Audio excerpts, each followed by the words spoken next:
দীর্ঘদিন ঢাকাতে থাকলেও কখনো মেট্রো রেলে ওঠা হয়নি, কারণ আমি প্রথমবার যখন ঢাকাতে ছিলাম তখন মেট্রো রেলের কোনো খবরই ছিল না, আর দ্বিতীয়বার যখন ঢাকাতে ছিলাম তখন এই মেট্রো রেলের খাম্বা টাম্বা মাটির নিচে পোতা হচ্ছিল।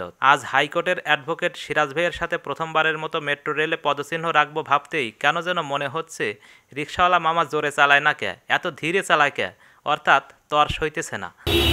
সবাই জানেন মেট্রো রেল মাথার উপর দিয়ে চলাচল করে, যে কারণে আবার সিঁড়ি দিয়ে উপরে উঠা লাগতেছে। সিরাজ ভাই একজন অ্যাডভোকেট হলেও অত্যন্ত মিশুক এবং নিরহংকারী মাইন্ডের মানুষ। ঘোরাঘুরি করার সময় বারবার মনে হচ্ছিল এই তো বুঝি লালন হলের 309 নম্বর রুম থেকে বের হয়ে দুজনে শেখপাড়া বাজার দিয়ে ঘোরাঘুরি করতেছি।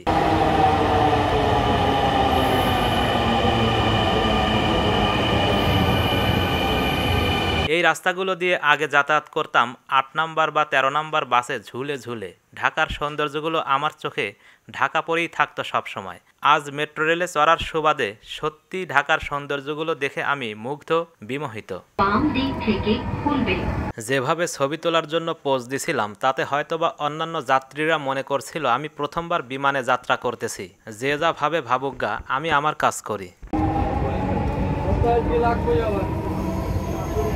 ট্রেনটির গন্তব্যস্থল উত্তরা উত্তর।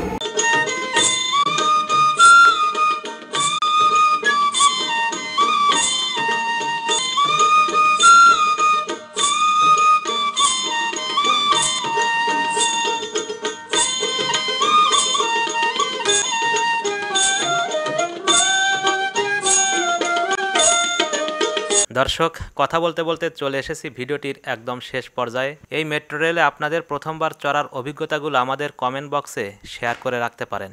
দেখা হতে পারে পরবর্তীতে আবার নতুন কোনো ভিডিওতে, নতুন কোনো প্লেসে। সে পর্যন্ত সবার সুস্থতা ও মঙ্গলময় জীবন কামনা করে আজকের মতো এখানেই বিদায় নিচ্ছি। আমি জহুরুল ইসলাম। আল্লাহ হাফেজ।